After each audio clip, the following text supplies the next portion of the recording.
Welcome to the Tipping Point Show. I'm Jimmy Evans. I'm so glad that you've joined me for today's program. And I'm talking about something today I've never talked about before. I have never taught on the end times related to angels. Now, when you look at end times theology, angels are all over it. And we're going to be talking about a lot of end time theology today and the book of Revelation. I'm having to skip over literally myriads of angels just to show you the main angels that are involved in the end times. Now, I want to talk about angels generally, and then I want to talk about angels related to the end time. Before I do that, let me just remind you, we have this book, Where Are the Missing People? This is a book that you leave behind. You know, once we're raptured and the Lord takes us out, there are going to be billions of people left on the earth. And this book is designed, it says the sudden disappearance of millions and what happens next. And so what this book does is it allows you to keep this on your coffee table, your bedside table, your car, your apartment, your dorm room, wherever you leave it. But somebody, when we're gone, people are going to be going through our stuff, and this will help them to know what just happened, to explain to them what the Bible said just happened, and lead them to Christ, and explain to them how to have a relationship with Christ, and also explain to them what's about to happen in the world. So this is going to be an eternity saver for a lot of people. Now, we just went over 100,000 of these books that we've sold. These have been selling very quickly. And so you can go to missingpeoplebook.com and you can get a big discount there if you're buying more than one. You can buy one. You can also get it on Amazon.com. I think it's $8.95 or something like that. We have almost 1,000, and you can go on Amazon and see all of the reviews that we have. I think we have like almost 1,000 5-star reviews of this book. People are reading it, and it's blessing them, and some people are getting saved reading this book right now. So missingpeoplebook.com. And I'm saying this too right now because Christmas is coming up, and you might want to give these away to family members and things like that, just to empower them to leave it around for someone. But if they read it, I can promise you, it's going to bless them. And in some cases, it's going to wake them up to the reality of what's going on in the world. These are the testimonies that we're getting from this. Where Are the Missing People? You can get it on missingpeoplebook.com, and you can also get it on Amazon.com. But if you're buying more than one, you'll get a much better discount on missingpeoplebook.com. Let me talk about angels. One of the subjects that is very central to end times teaching is how involved angels are in carrying out God's plan. In the studying about angels in the end times, let's begin to understand who angels are and the role that they play. And so the first thing is they're ministering spirits sent to help believers and those who will inherit salvation. This is what Hebrews 1 says about angels. But to which of the angels has God ever said, "Sit at my right hand till I make your enemies your footstool"? Are they not all ministering spirits sent forth to minister for those who will inherit salvation? They're just God's servants that come into the earth realm to minister to us. And so, we have angels, and I'll talk about that more in just a minute. We have angels. John Lindell was on the program. He is the pastor of James River Church, and he had a very powerful encounter with an angel that healed him. The angel grabbed him. He had cancer and healed him of cancer. Psalm 34:7 says, "The angel of the Lord encamps around those who fear him and delivers them." Psalm 91 says, "Because you have made the Lord, who is my refuge, even the Most High, your dwelling place, no evil shall befall you, nor shall any plague come near your dwelling. For he shall give his angels charge over you to keep you in all your ways. In their hands they shall bear you up, lest you dash your foot against a stone. You shall tread upon the lion and the cobra, the young lion and the serpent you shall trample underfoot." Now notice both of those scriptures there, that they protect those who put their trust in God, that they fear God. They're trusting in God's protection and under God's authority. And I heard someone say one time, we have guardian angels that, like when we're driving down the road, they're there to guard us. But if we exceed the speed limit, that they can't go faster than the speed limit. Now, that's kind of a joke. They can go as fast as they want to go. But I do believe that there is a special presence of God, an angelic presence of God, when we're submitted to God and when we're trusting Him.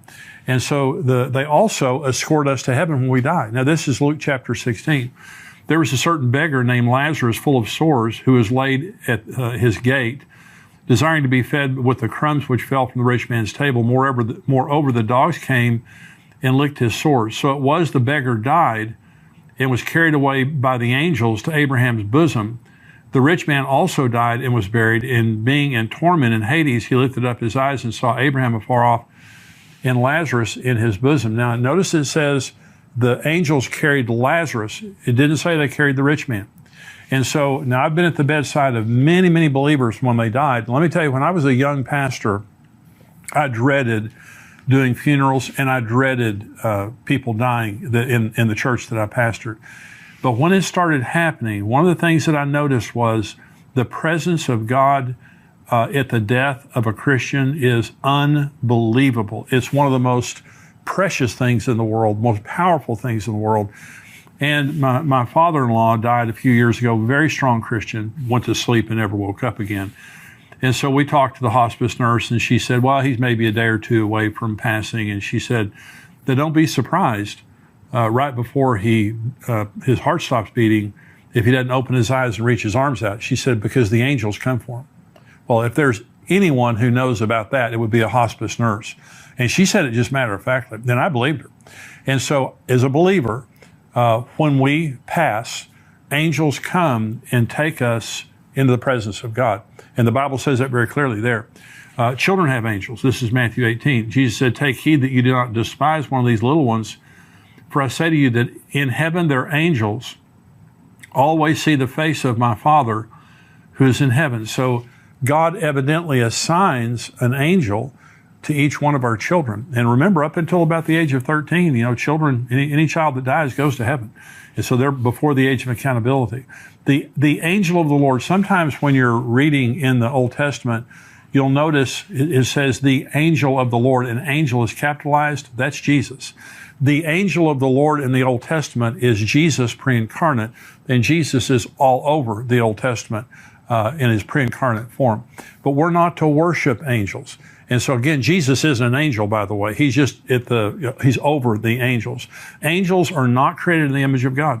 We are created in the image of God. Angels are simply ministering spirits that God created to minister on his behalf, but they are not in his image, and they will not marry Jesus. We are of a higher created order than the angels eternally. We are for a little while lower than the angels, is what the Bible says. But we are of a much higher order than the angels. And so Colossians chapter 2 says, let no one cheat you of your reward, taking delight in false humility and worship of angels, intruding into those things which he has not seen, vainly puffed up by his fleshly mind, and not holding fast to the head, from whom all the body, nourished and knit together by joints and ligaments, grows with the increase that is from God. So angels, throughout the Bible are messengers and ministers of the truth, but we don't worship angels. Now, I've been a pastor for 40 years, and there was a fad that was in the church for a good number of years, maybe 5 or 10 years. And some pastors and a lot of individuals were having encounters with angels. Now, I'm sure some of them may have been true. I have never, that I know of, had an encounter with an angel. I mean, I probably have, because the Bible tells us sometimes we have encounters with angels unaware. And so I probably have had an encounter with an angel that I didn't know about. And I certainly believe that some people have, like John Lindell, very powerful example. But a lot of people have experiences with angels in a life and death situation, like John Lindell. And so you don't always necessarily want an encounter with an angel. But we went through this period of time that it was kind of like a status symbol that you had an encounter with an angel, or that you saw an angel or something like that. Well, it's not a status symbol.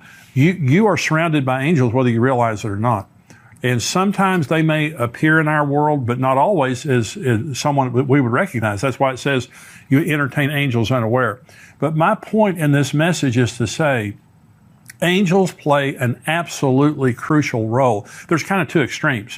One is the worship of angels, and the other is not believing in them. And I'm telling you, we have angels.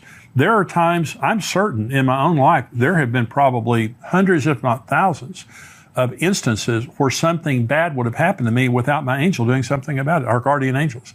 And so they play a huge role in our lives. They play a huge role in eternity, but they also play a huge role in the end times. Let's go through some of the specific end time scriptures, and let's look at the angels that are a part of the end times, beginning with the book of Daniel and the angel Gabriel. Now, this is when the end began. I have a message that I preach, and it's called, When Did the End Begin? Here's when the end began. Because some people say, Jimmy, why do you have to have an end times? Why are you people so obsessed with the end times? Hey, it wasn't my idea. It was God in the Old Testament, beginning in Daniel chapter 9, when the end was announced. Here it is right here. Daniel 9, beginning of verse 20. While I was speaking, praying, this is Daniel speaking. Now, while I was speaking, praying, and confessing my sin and the sin of my people Israel, and presenting my supplication before the Lord my God for the holy mountain of my God, yes, while I was speaking in prayer, the man Gabriel, whom I had seen in the vision at the beginning, being caused to fly swiftly, reached me about the time of the evening offering, and he informed me and talked with me and said, O Daniel, I have now come forth to give you skill to understand. At the beginning of your supplications, the command went out, and I've come to tell you, for you are greatly beloved. Therefore, consider the matter and understand the vision. 70 weeks are determined for your people and for your holy city to finish the transgression, to make an end of sins, to make reconciliation for iniquity, to bring in everlasting righteousness, to seal up vision and prophecy, and to anoint the most holy. Know therefore and understand that from the going forth of the command to restore and rebuild Jerusalem until Messiah the Prince, there will be 7 weeks and 62 weeks. The street shall be built again, and the wall, even in troublesome times. Let's stop right there, because it keeps going on to talk about the abomination of desolation, the Antichrist, and all that. So Gabriel, the angel Gabriel, when it says the man Gabriel, this is the angel Gabriel flying swiftly, came to him and told him 490 prophetic years were being announced from then, from the announcement of the command to go back and rebuild Jerusalem until the very end. There would be 490 prophetic years. Now, the first 483 prophetic years, exactly the way that Gabriel said, have been exactly fulfilled to the day. From March the 14th of 445 BC until April 6th of 32 AD, that was exactly fulfilled from the time that Artaxerxes Longimanus decreed that they could go back and rebuild the city, until Jesus entered the city of Jerusalem on Palm Sunday. Exactly 483 years, 173,880 days, exactly prophetically fulfilled. That is how specific the Bible is. But there are 7 years left to be fulfilled. That's the tribulation. And so Gabriel comes and says, it has been established, Daniel, that there are only 490 prophetic years left. So the end began whenever they Artaxerxes announced that there could be the rebuilding of Jerusalem. It ends at the end of the tribulation. This age ends at the end of the tribulation. But God sent Gabriel, the angel, to begin all that. So angels also announced the location of the second coming of Christ. When Jesus ascended, this is Acts chapter 1, when he had spoken these things, while they watched, he was taken up, and a cloud received him out of their sight. And while they looked steadfastly toward heaven, as he went up, behold, 2 men stood beside them in white apparel, and also said, Men of Galilee, why do you stand gazing up into heaven? This same Jesus, who is taken up from you into heaven, will so come in like manner as you saw him go into heaven. Now remember, this is the Mount of Olives, and Jesus is standing there, and he ascends from the Mount of Olives. This is Zechariah 14, speaking about the second coming. Then the Lord will go forth and fight against those nations as he fights in the day of battle. And in that day, his feet will stand on the Mount of Olives, which faces Jerusalem on the east. And the Mount of Olives shall be split in two from east to west, making it a very large valley. Half the mountain shall move toward the north and half toward the south. Then you shall flee through my mountain valley, for the mountain valley shall reach to Azal. Yes, you shall flee as you fled from the earthquake in the days of Uzziah, the king of Judah.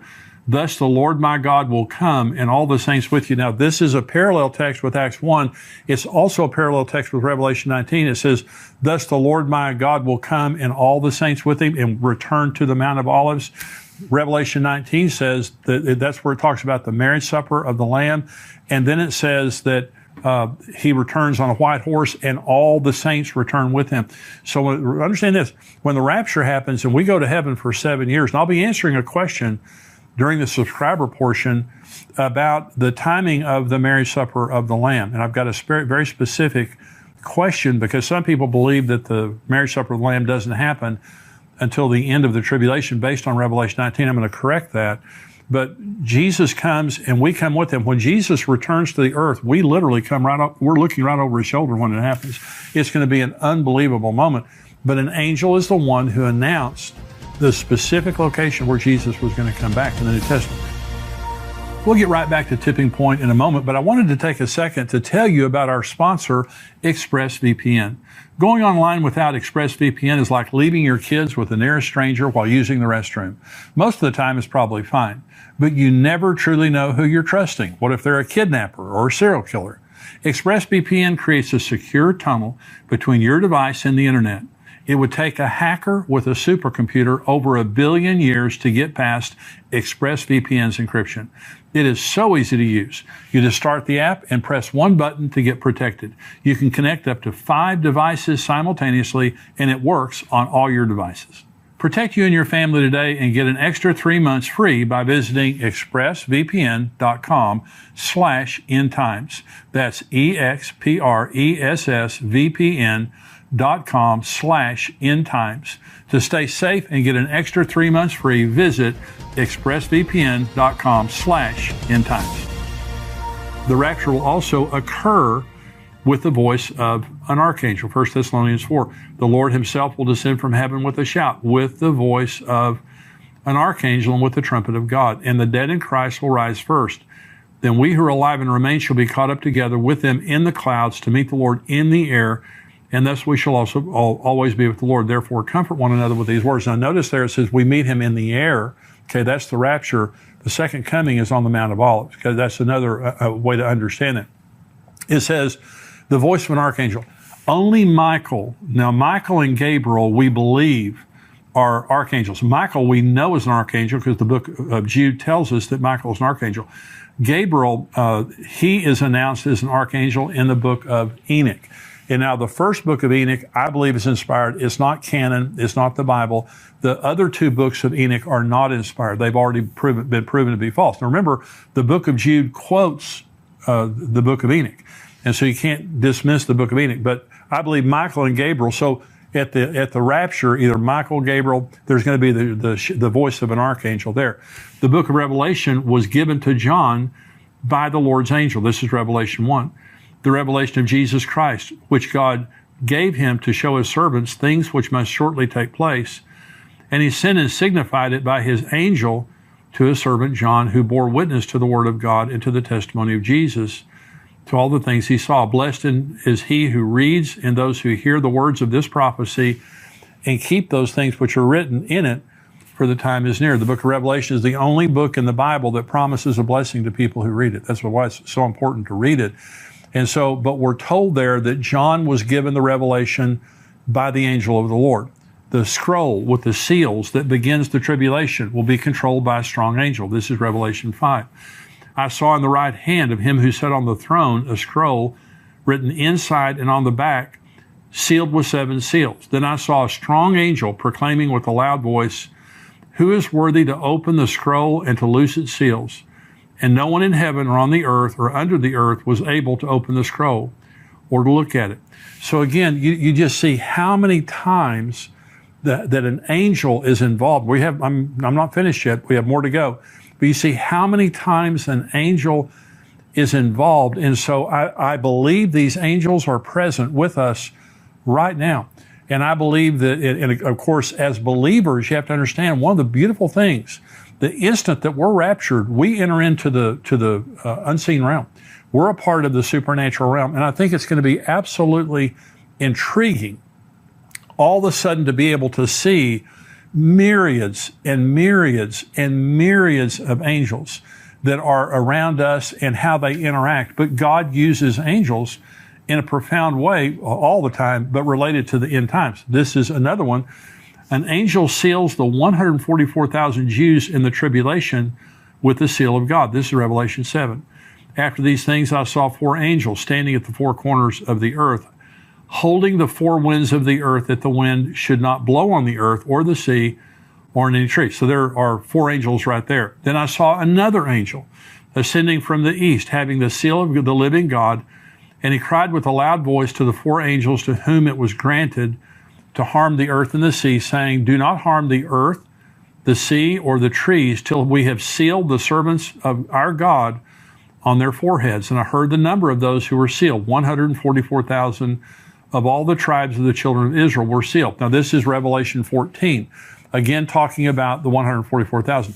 Then I looked, and behold, a lamb standing on Mount Zion, and with him 144,000, having his Father's name written on their foreheads. So an angel is the one who seals the 144,000 in their forehead, because they're not going to be harmed. All these judgments that are coming in on the earth, they're not going to be harmed. But here's interesting. It says his Father's name. The Lamb was with the 144,000 because they go around the world proclaiming the gospel to the entire world, but his Father's name is on their forehead. So this is interesting, and I'm not preaching this as a doctrine. I'm sharing this as something that's interesting, and that is there are those that believe that the church is the bride of Jesus and the Jews are the bride of the Father. Now remember, you go to Revelation 21 and you read about the New Jerusalem. It says there are 12 gates to enter the city of the New Jerusalem, and every gate has the name of a patriarch on it, the 12 sons of Jacob. Okay, so all around. But it has 12 foundations, and each of the foundations has a name of the apostle. So it's interesting, the New Jerusalem is branded both to the church and to the Jews. And so an example is before Jesus came, and in the Old Testament, before Jesus became the standard of salvation, what happens to David? What happens to Moses? What happens to Aaron? What happens to, all the wonderful people in the Old Testament? Well, they certainly don't go to hell.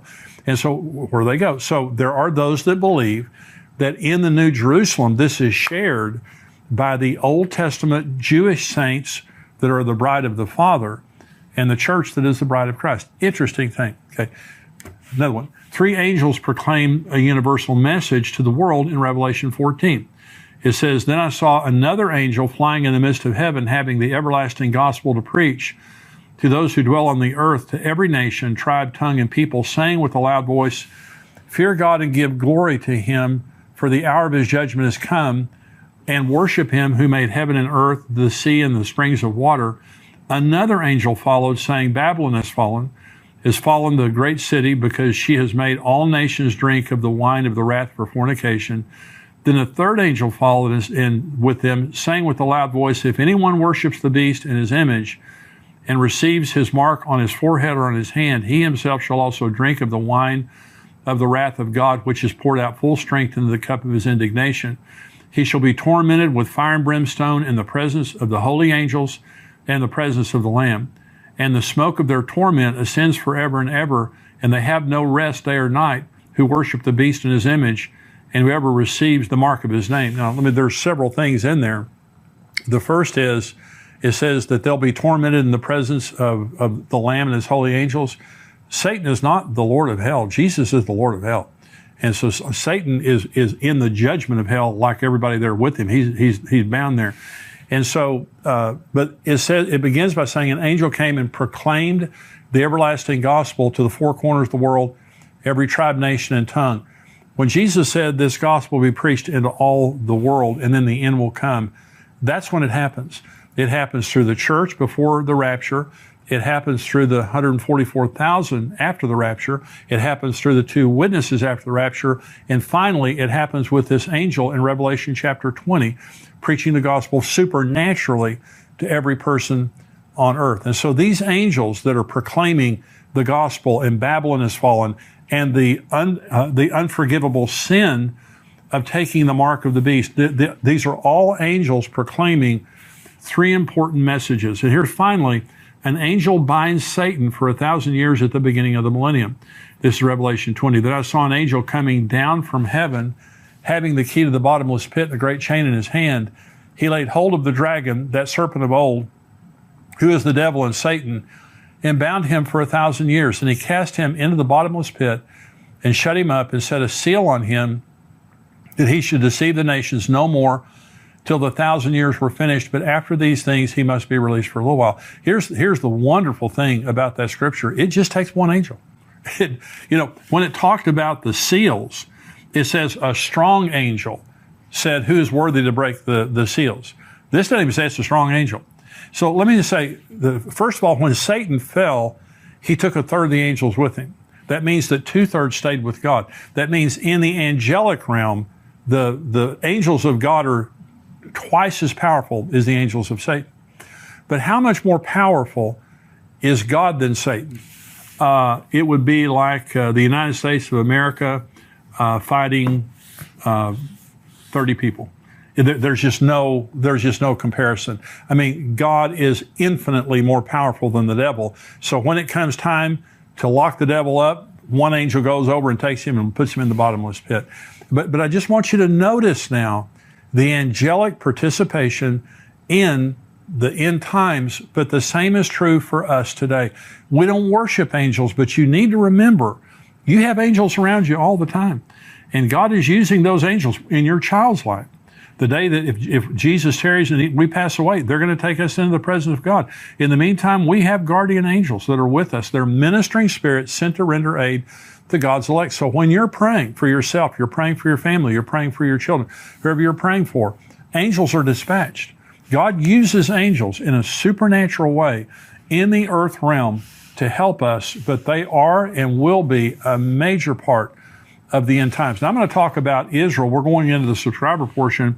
I'm going to talk about some incredible things that are happening regarding the building of the third temple. I'm also going to be answering a lot of questions right now. We have a lot of end time questions that our subscribers have written in, so I'm going to be answering these questions. If you're not a subscriber to endtimes.com, it's $7 a month, $77 a year. You get the full Tipping Point podcast plus all of our videos and articles that come out all week long and all of our archives. $7 a month, and there's a 7-day trial period also. So pay your $7, try us out for 7 days. I guarantee it's the best $7 you'll ever spend. We would love to have you be a subscriber to endtimes.com. So if you're not a subscriber, go to endtimes.com. If you are a subscriber, if you're watching this on YouTube, you cannot watch the full podcast on YouTube. You need to go to endtimes.com where you're subscribed and watch it there, or respond to the email that we sent you as a subscriber. If you're a subscriber, stay